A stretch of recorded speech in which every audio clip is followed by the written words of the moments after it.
And finally, in Serbia, where anger still burns a year after a deadly tragedy that shook the nation. Tens of thousands gathered to mark the first anniversary of a railway station roof collapse that killed 16 people and ignited one of Serbia's biggest protest movements in decades. Now, what began as mourning has turned into a nationwide call for justice, with demonstrators accusing the government of corruption and negligence. As grief turns to defiance, tensions between protesters and authorities continue to rise. Our final report takes you to Serbia's streets.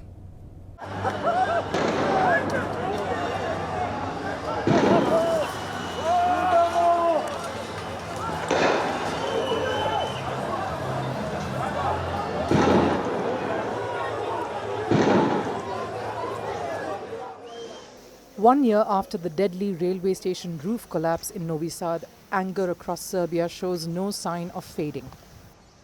What began as grief has grown into one of the country's largest protest movements in decades. A wave of marches, vigils, and defiance demanding justice, accountability, and change.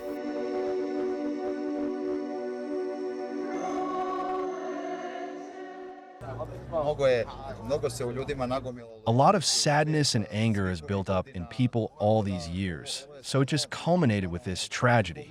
This is a reason for some rebellion, but there's a lot of sadness. There's a lot of anger, injustice all these years.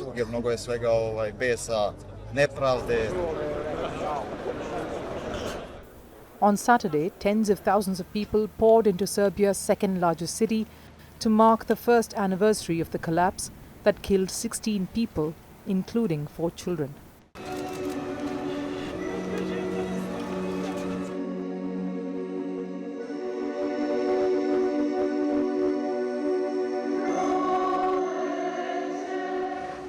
At exactly 11:52 a.m., the moment the canopy came crashing down on November 1, 2024, the crowd stood in silence for 16 minutes, one for each life lost.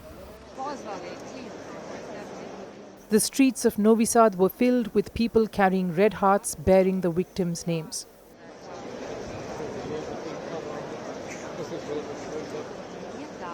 Many brought white flowers and candles. Under a clear blue sky, they laid wreaths outside the renovated station, now a haunting symbol of alleged corruption and negligence. No one was held accountable for the roof collapse because there were no prosecutions, because Vucic should be the first to be interrogated. I'll say it again now, he and Dodik should be interrogated about that canopy and everyone else. Since the tragedy, protests have spread nationwide, led largely by students, professors, and opposition groups accusing President Aleksandar Vucic's government. Demonstrators blame shoddy construction and unqualified subcontractors for the fatal collapse. However, authorities deny any wrongdoing. But an independent commission of judges and experts recently told the European Parliament that the collapse resulted from high-level state corruption. The report alleged that funds were misused and safety standards were ignored. The EU has since called for a transparent investigation and even proposed sending a fact-finding mission to Serbia. Our conclusion is that there is high-level corruption that reaches the very top of the state. Corruption that has led to the lowering of all standards of safe construction, safety, the selection of subcontractors who are not professional, who are not well-known, who are not reputable.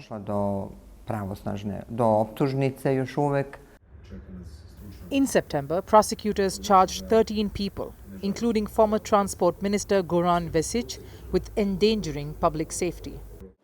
In fact, earlier this year, in January, Miloš Vučević also resigned as Prime Minister.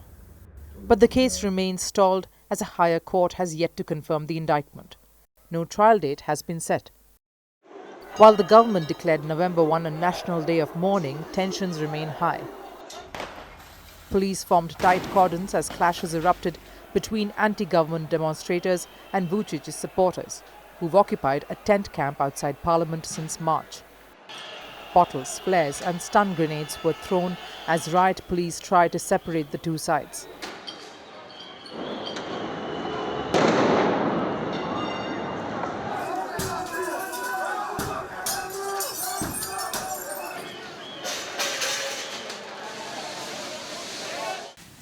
Vucic, who has ruled for 13 years, insists the tragedy may have been an act of terrorism and accuses protesters of being foreign-funded agitators. But critics see that as an attempt to deflect blame. A growing number of Serbians now believe the incident has exposed the state's moral and political decay.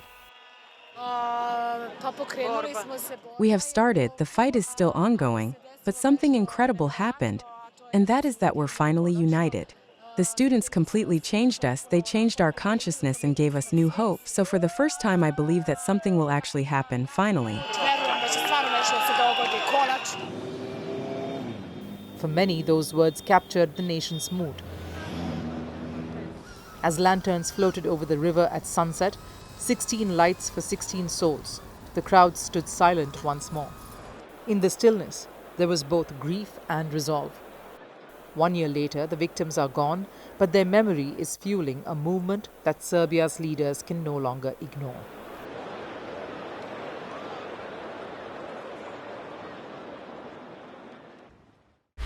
Want the facts? The latest developments? News that gets straight to the point.